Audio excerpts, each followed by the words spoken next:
Welcome back to Media Beat. I'm Blake Ernstetter, editor and social media coordinator for Mediabistro.com. I'm here with Ben Hutt, and we're talking about what's next for the Cheezburger Network, where he's founder and CEO. Hello, Ben. Hi, how you doing? Yeah. So you started in September '07, about 3 years ago. Yep. Where do you see the network in the next 3 years? You know, it's one of those things that I get asked very often, you know, predict the future, right? Where's the crystal ball? And my answer is usually I'm really bad at this. I'm actually particularly bad at predicting our own future.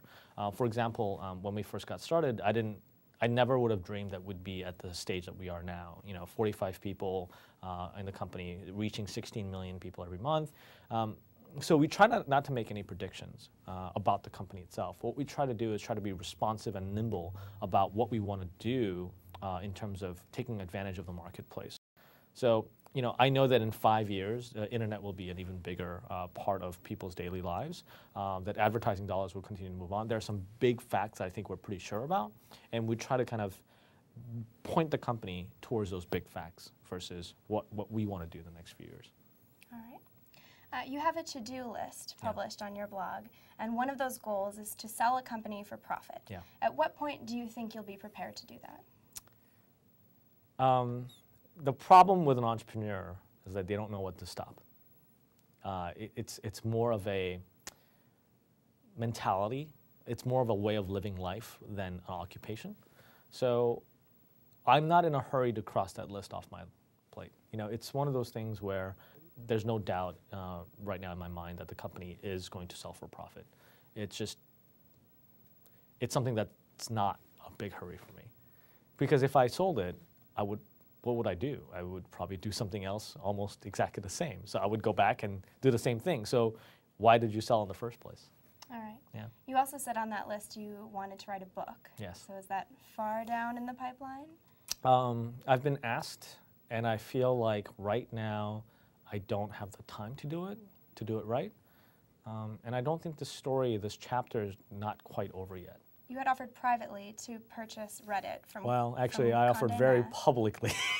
Right, you wrote a public letter. Yes, I got frustrated. I was like, you know what? I'd buy it. Why did you choose to go about it in that way? I think part of me was I knew that it was a long shot, and you know, if I approached Condé Nast singularly and said, "Hey, we're interested in buying Reddit," I don't think there would have been any chance. So to me, it was very little loss on my part to ask publicly, and hopefully maybe there's some people who think maybe that's a good idea, some people who thought that was a good idea, some people who didn't. But it was a better chance than I had just going about privately. Did you hear back from them? I didn't hear back from Condé Nast corporate, although we did talk to the folks at Reddit, and it's pretty clear to me that it's not for sale. So in the letter, you wrote, "We'd love to buy Reddit and all those pesky, troublesome users that we love so much." Yeah. How should media brands such as Condé Nast be paying attention to their users and embracing them to generate content? Yeah, so we're a company that's born of our users. We exist because our users create our content. They modify our content, they distribute our content, they help us filter our content. I mean, they do every aspect of our, they're involved in every aspect of our process. So I think we understand that users have far more control over the business than what we were used to before, and we're very comfortable with that. And when I mean pesky, troublesome users, usually big media companies view user revolts as something that's really difficult to handle, whereas we see that as a sign of something that we need to listen to. So it's not a bad thing to have user revolts. I think companies need to get better at communicating with their community to make sure that they're included in the path forward. How are you embracing user-generated content in the mobile space? And what areas would you like to improve there? Actually, that's a place I'll admit that we haven't done very well at. We've gotten some, we had a fan who created an application which became the official app, and now we don't have enough resources to actually develop on it, so it's been sitting on sidelines. It's like, I want to do it right, and I just don't have the resources to do it, so we're not going to do it at all for a little bit. We're going to go make some strides in that direction, and in fact, with Windows Mobile 7, we're actually releasing an app with the launch of the phone.